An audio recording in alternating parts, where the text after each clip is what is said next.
রুই মাছের চাকা দিয়ে বানাবো আমি আজ মাছের একটা রেসিপি বানাবো। আর সাথে নিয়েছি আমি এখানে দুটো পাউরুটি। পাউরুটি দিয়ে মাছের রেসিপি বানাবো। তোমরা বন্ধুরা সঙ্গে থাকো, পুরোটা দেখবে। আজ আমি নতুন একটা মাছের রেসিপি নিয়ে এসেছি, এই রুই মাছের চাকা দিয়ে আর পাউরুটি দিয়ে। দেখো, মশলা বলতে নিয়েছি পেঁয়াজ কুচিয়ে নিয়েছি, কাঁচা লঙ্কা কুচিয়ে নিয়েছি, ধনে পাতা কুচিয়েছি, এখানে গরম মশলার গুঁড়ো আছে, আদা রসুন ছাড়িয়ে নিয়েছি, একসাথেই বেটে নেবো, হলদু আছে, মরিচ গুঁড়োনা আছে, দেবো। প্রথমে আমি উনুন জ্বেলে কড়া বসিয়ে আমি বেশ খানিকটা কড়ায় একটু জল দিয়ে দিচ্ছি। দেখছো জলটা ফুটবো ফুটবো হয়ে গেছে। এবার মাছের চাকাগুলো আমি জলের মধ্যে তুলে দিচ্ছি একটা একটা করে। তোমরা মাছের চাকা না পেয়ে যদি পেটি পাও আরও ভালো হবে। পেটি মাছের এই রেসিপিটা বানালে পেটি মাছ হলে আরও সুবিধা হবে। মাছটার মধ্যে ধুয়ে নুন মাখানো আছে, তবুও আমি নুন দিয়ে দিচ্ছি একটু। এখানে মাছটার মধ্যে হলদি গুঁড়োও দিয়ে দিন।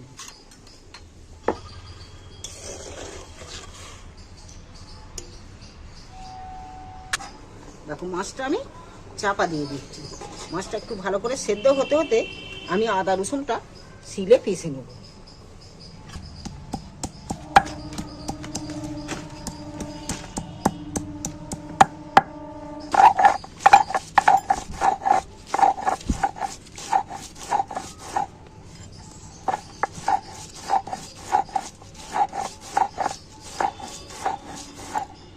মাছের রেসিপি বানাতে আমি নিয়েছি এখানে দুটো পাউরুটি, এইগুলো ফেলে দিচ্ছি।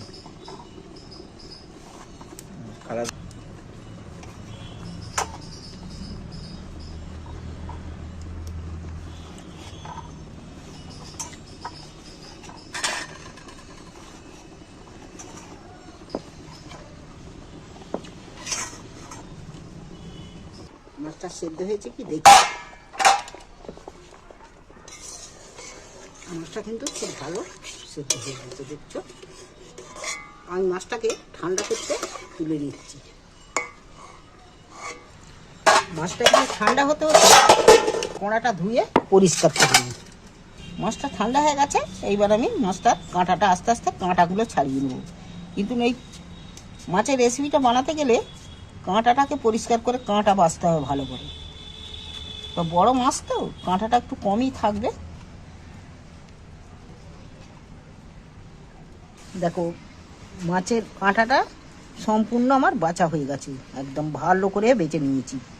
আর এই রেসিপি করতে গেলে কাঁটা থাকলে কিন্তু খুব মুশকিলে পড়ে যাবে। কাঁটাটাকে ভালো করে বেছে নিতে হবে, যার জন্য একটু বড় মাছের দরকার। বড় মাছ হলে কাঁটাটা কম হয়, বাছতে সুবিধে হয়। ভেটকি মাছের করলে তো খুবই ভালো হয়। তার মধ্যে তোমরা কাতলা মাছের করতে পারো, রুই মাছেরও করতে পারো। আজ আমি রুই মাছের বানাচ্ছি।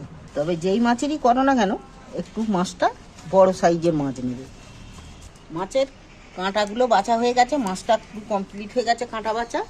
এবার আমি উনুনে জেলে উনুনে কড়ায় তেল দিয়ে দিচ্ছি সামান্য একটু। তেল গরম হয়ে গেছে, পেঁয়াজগুলো তুলে দিচ্ছি। দেখো কুচানো পেঁয়াজগুলো দিয়ে দিই। কুচানো পেঁয়াজগুলোকে আমি একটু ভালো করে ভেজে নেব।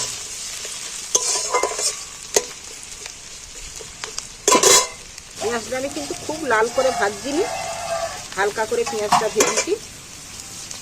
এবার আমি আদা রসুন বাটাটা দিয়ে দিচ্ছি এর মধ্যে। আদা রসুন বাটাটা যাতে কাঁচা গন্ধটা চলে যায় ভালো করে ভেজে নেব।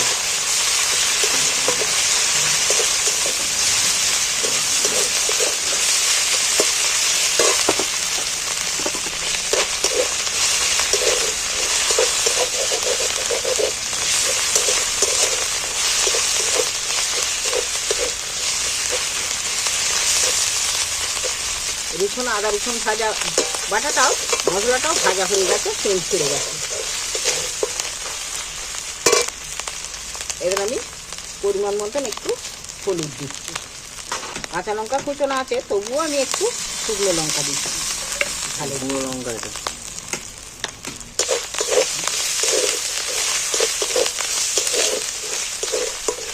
দেখো মশলাটা ভাজাও হয়ে গেছে, মশলাটা তেল ছেড়ে দিয়েছে। এবার কাঁচা বাছা মাছগুলো আমি এর মধ্যে তুলে দিচ্ছি।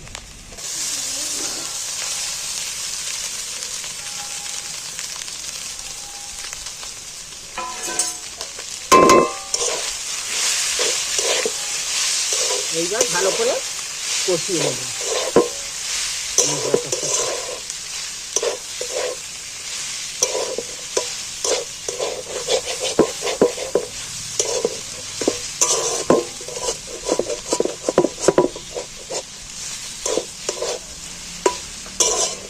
কাঁচা লঙ্কা কুচিগুলো দিয়ে দিচ্ছি, একটু গরম মশলার গুঁড়ো সেটাও দিয়ে দিচ্ছি।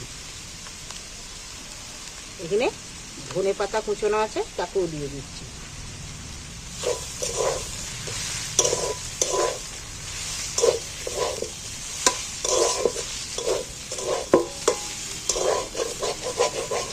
মাছটা কত শুকনো শুকনো হয়ে গেছে দেখছো। এইবার আমি নামিয়ে নেব।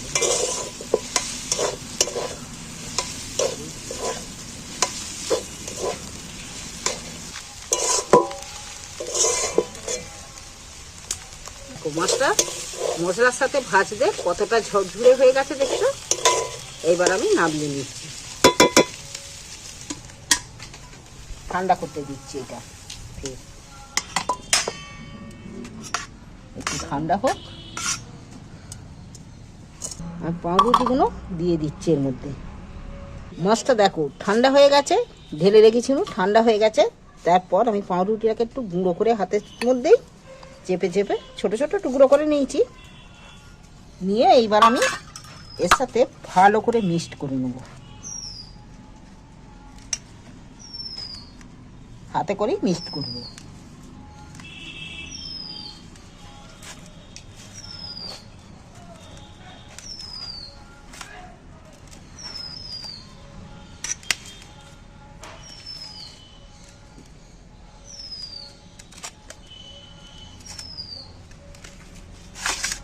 দেখো মাছটা কত সুন্দর হচ্ছে, যা সুন্দর সেন্ট উঠেছে না।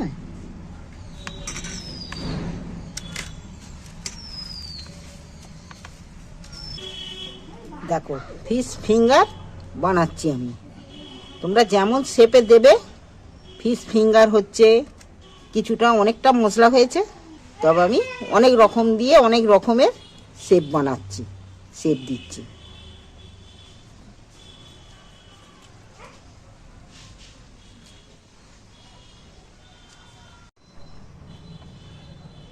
দেখো এইগুলো আমার ফিশ বল বানিয়েছি, ফিশ ফিঙ্গার বানিয়েছি। দেখছো এই বানানো আমার রেডি। এইবার আমি দুটো ডিম ফাটিয়ে নেব।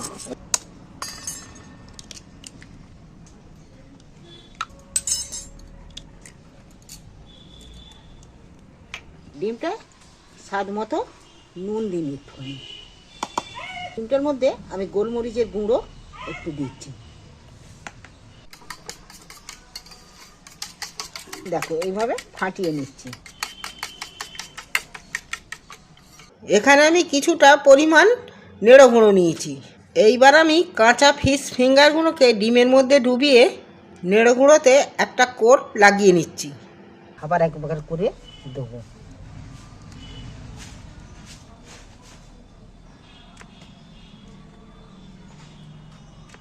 এই হাতটা ভিজে বলে এই দু হাতে ব্যবহার করছি, ডান হাত বা হাত।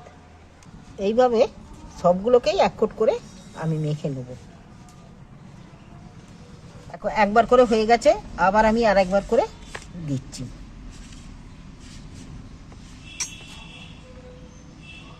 তাহলে এইটা করে দুবার ধরে হচ্ছে। দু কোট করে দিলে খেতে ভালো হয়। তোমরা পারলে এক কোটও দিয়ে দিতে পারো, তবে এক কোটের থেকে দু কোট দিলে ভালো লাগে খেতে, মুচমুচে বেশি হবে। দেখো কতটা করে মোটা মোটা হয়ে যাচ্ছে, লাগছে।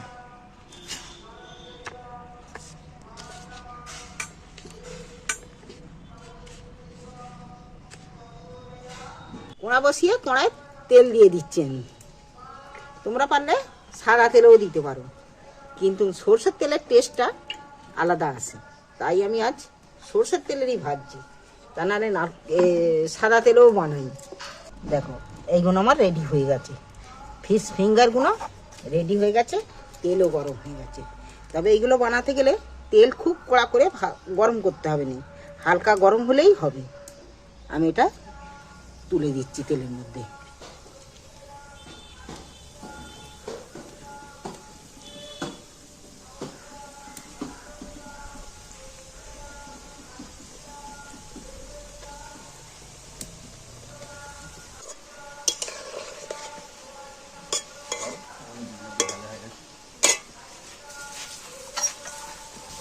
দারুণ কিন্তু ভাজা হয়েছে, কেউ একটাও ফাটেনি। হ্যাঁ, এইভাবে হালকা আঁচ দিয়ে হালকা আঁচে ভাজতে হবে। দেখো এইগুলো হয়ে গেছে, আমি তুলে নিচ্ছি একটা একটা করে।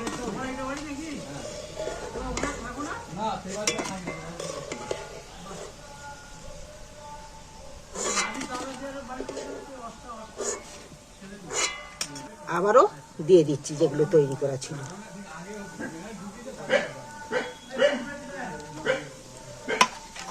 ফিশ বলগুলো কিছুটা দিয়ে দিচ্ছি ওর সঙ্গে। তবে এইগুলো ভাজতে গেলে খুব আস্তে করে তেলটাকে গ্যাস আস্তে করে দিয়ে ভাজতে হবে। আমি উনুনটাও জ্বালছি যে খুব আস্তে করে দিয়ে উনুন জেলে করছি। এটা হতে হতে বাকি বলগুলো আমি ফিশ বলগুলো আমি এর মধ্যে ডুবিয়ে আবার বানিয়ে নিচ্ছি। ওটা হতে হতে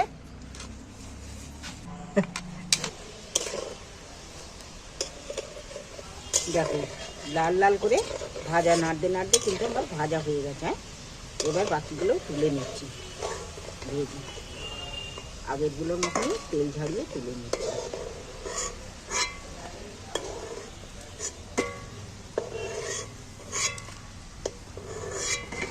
ফিশ বল, ফিশ ফিঙ্গার আমার রেডি। খুব সহজেই জিনিসটা বানানো হয়ে গেল। কিন্তু এইগুলো কিনে খেতে গেলে শখ গেলে অনেক পয়সার দাম নেবে, কিন্তু ঘরে বানাতে গেলে খুব সহজেই বানানো হয়ে গেল। কে খাবে চলে এসো, দেখবে খেয়ে কেমন তোমাদের লাগলো। কেমন লাগলো কমেন্ট করে অবশ্যই জানাবে। দেখছো কত সুন্দর হয়েছে, যেমন দেখতে হয়েছে খেতেও কিন্তু তেমন। ফিশ ফিঙ্গারগুলো দেখো একদম মজমজ করছে, শক্ত। তোমরা যদি খেতে চাও আসো আমার কাছে।